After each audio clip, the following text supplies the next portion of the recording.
दोस्तों, Guru Prasad story channel पर आपका बहुत बहुत स्वागत है।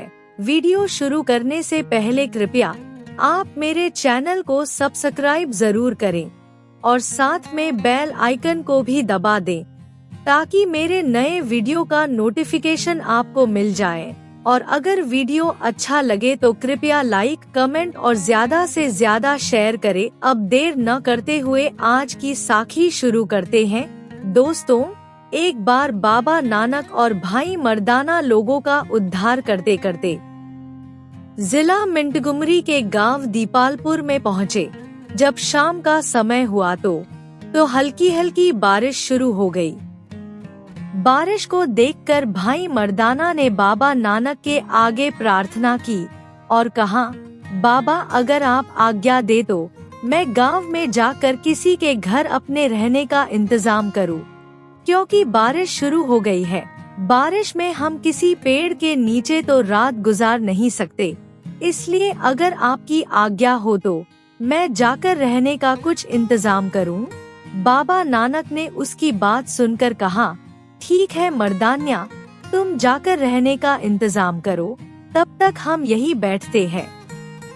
बाबा नानक की आज्ञा पाकर मर्दाना गांव में चला गया और जाकर लोगों के दरवाजे खटखटाने लगा ताकि वो दोनों रात गुजार सके।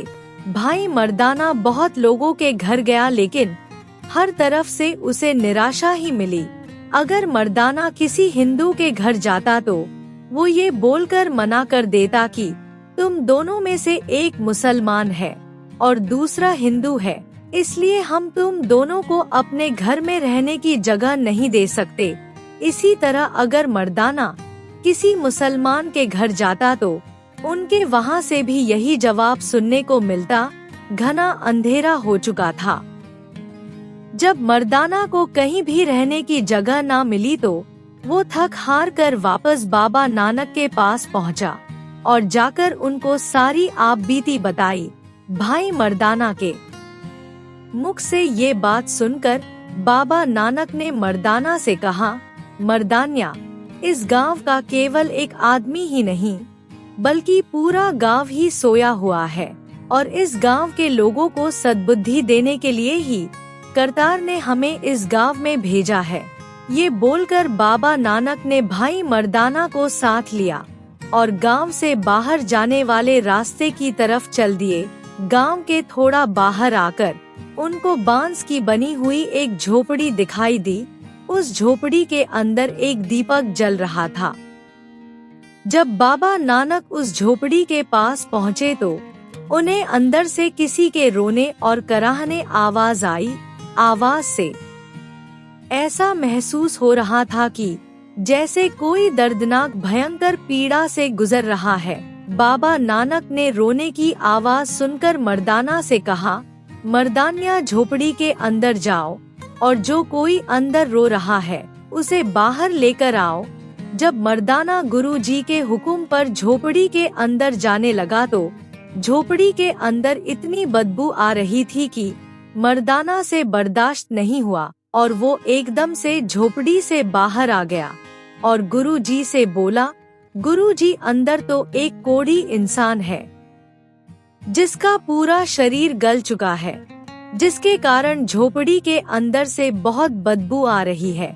मर्दाना की बात सुनकर गुरुजी ने कहा, मर्दान्या, किसी से नफरत मत कर, क्योंकि इस मनुष्य के तन और मन दोनों को कोढ़ हो चुका है, इसलिए अंदर जाओ और बड़े आदर के साथ उसे बाहर लेकर आओ। बाबा नानक की बात मानकर मर्दाना झोपड़ी के अंदर चला गया और कोढ़ी को बाजू से पकड़कर बाहर लाने लगा। जब कोढ़ी ने एक अजनबी इंसान को देखा तो बोला, भाई, तू भला मानस कौन है जो मुझे बाजू से पकड़कर उठा रहा है? मेरा तो मेरे अपनों ने ही साथ नहीं दिया। फिर भला तू कौन है जो मेरे पास चला आया? उसकी बात सुनकर भाई मर्दाना बोला, भाई, मैं तो कुछ भी नहीं हूँ, लेकिन जिनके साथ मैं आया हूँ वो जगत गुरु धन धन बाबा नानक देव जी हैं, जो इस समय तेरी झोपड़ी के बाहर खड़े हैं और वो तुमसे मिलना चाहते हैं। फिर भाई मर्दाना ने कोढ़ी की बाजू पकड़ी और उसे झोपड़ी से बाहर ले आया। उस कोढ़ी का पूरा शरीर जख्मों से भरा हुआ था और जगह जगह से मवाद टपक रहा था, जिसके कारण उसके पूरे शरीर से भयंकर बदबू आ रही थी। उस कोढ़ी की इतनी बुरी हालत देखकर बाबा नानक ने उससे पूछा, भले आदमी तेरा नाम क्या है? उस कोढ़ी ने बाबा नानक की आवाज सुनकर उनकी तरफ बड़ी उम्मीद से देखा। उसे बाबा नानक के रूप में अपने सामने ईश्वर खड़े नजर आए। उसने गुरु जी से कहा, सच्चे पातशाह, एक समय ऐसा था कि जब मैं दीपालपुर का सबसे रईस आदमी था और मेरा नाम से प्रेमचंद था, लेकिन अब मैं वक्त का मारा हूँ। अब मैं सेठ नहीं रहा। मेरी बहू को मेरी इस बीमारी से बहुत नफरत है और वो मुझे घृणा की दृष्टि से देखती है। उन्हें मेरा घर में रहना पसंद नहीं था, इसलिए उन्होंने गांव के बाहर इस वीरान जंगल में झोपड़ी बना दी है, ताकि ये भयंकर बीमारी खुद उन्हें न लग जाए।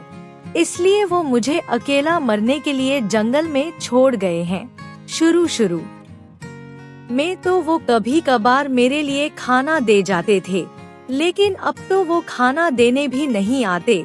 गुरुजी, मैंने कई दिनों से कुछ भी नहीं खाया। मैं भूख से तड़प रहा हूँ।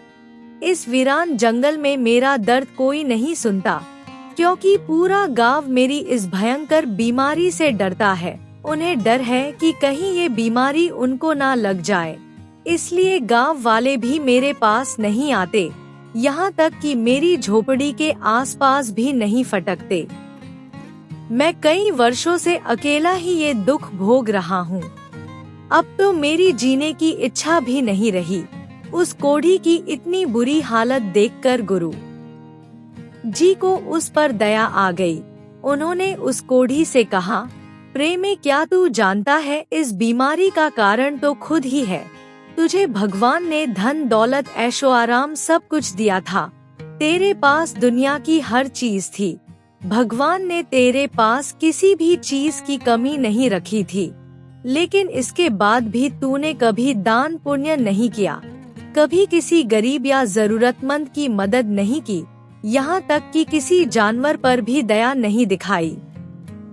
इसके अलावा तूने जीवन भर कभी परमात्मा की भक्ति नहीं की, कभी उस परमात्मा को याद नहीं किया, कभी उसका शुक्र अदा नहीं किया। जिन लोगों के लिए तू जीवन भर धन दौलत इकट्ठी करता रहा, आज उन लोगों ने भी तेरा साथ छोड़ दिया है और तुझे पूरी तरह से ठुकरा दिया। बाबा नानक के मुख से ये वचन सुनकर कोढ़ी बाबा नानक के चरणों में गिर गया और हाथ जोड़कर पूछने लगा, महाराज, जो कुछ बीत चुका है वो तो बीत गया, लेकिन अब आप मुझे यह बताइए कि क्या परमात्मा मुझे बख्श देगा, मेरे इन गुनाहों को माफ करेगा? तब गुरु जी ने कहा, जब तेरे मन का कोढ़ दूर हो गया, उसी समय तेरे तन का कोढ़ भी अपने आप ही ठीक हो जाएगा। और इस मन के कोढ़ को दूर करने के लिए तू रोज सुबह शाम वाहेगुरु का सुमरन किया कर, वाहेगुरु की याद में बैठा कर और इस मनुष्य जन्म के लिए उसका शुक्र अदा किया कर।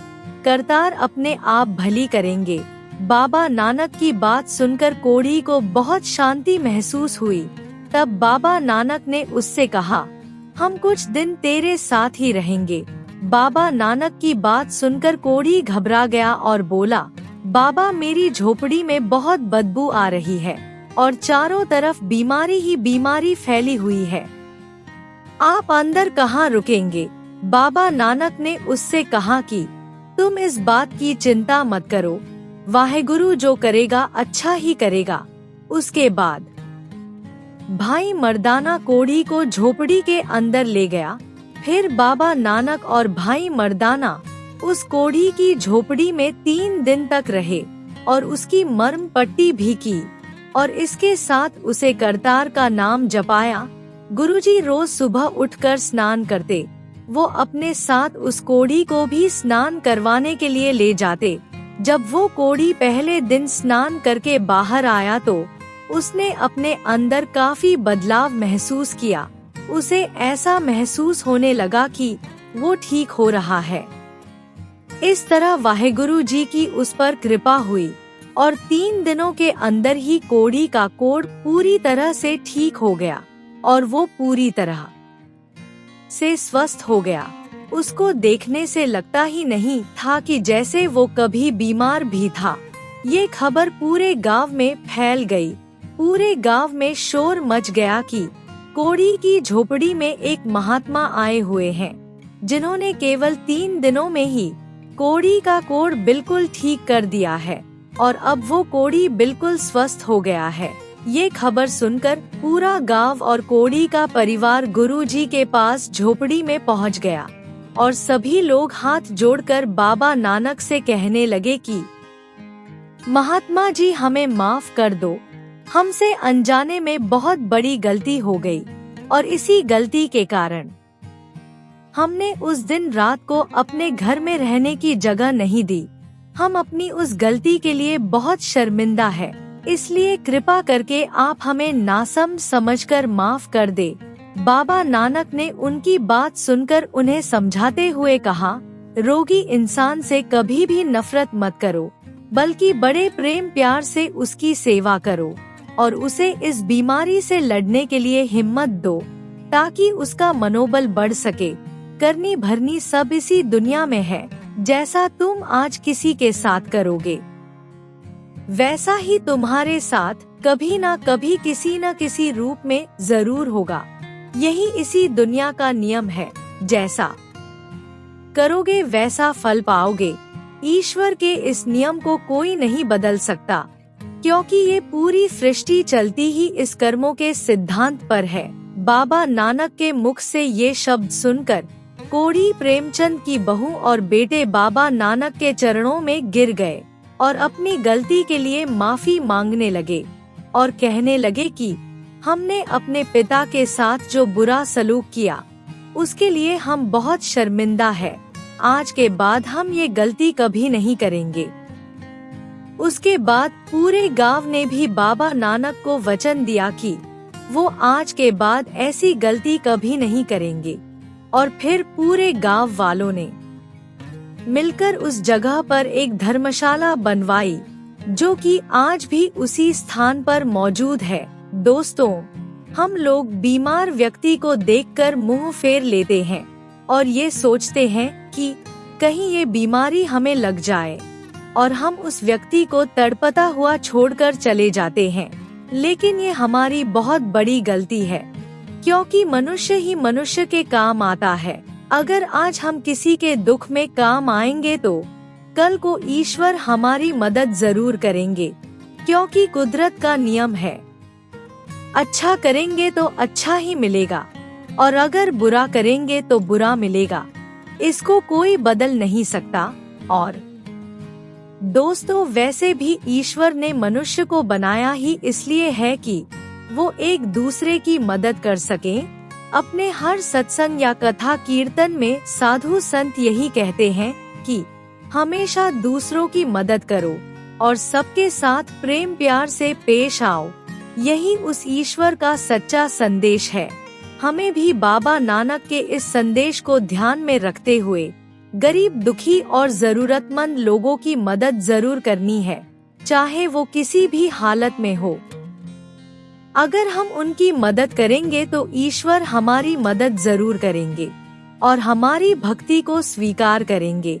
इसलिए दोस्तों, हमें बिना नागा उस परमात्मा की भक्ति करनी चाहिए और रोज सुबह शाम उसकी याद में बैठना चाहिए, ताकि हम उस ईश्वर से जीते जी मिल सके और उसके दर्शन कर सके।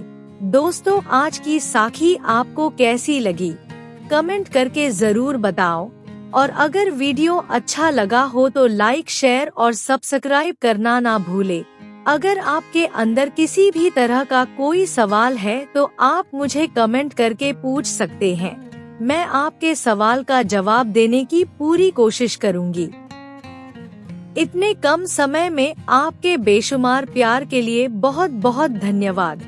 वाहेगुरु जी का खालसा वाहेगुरु जी की फतेह।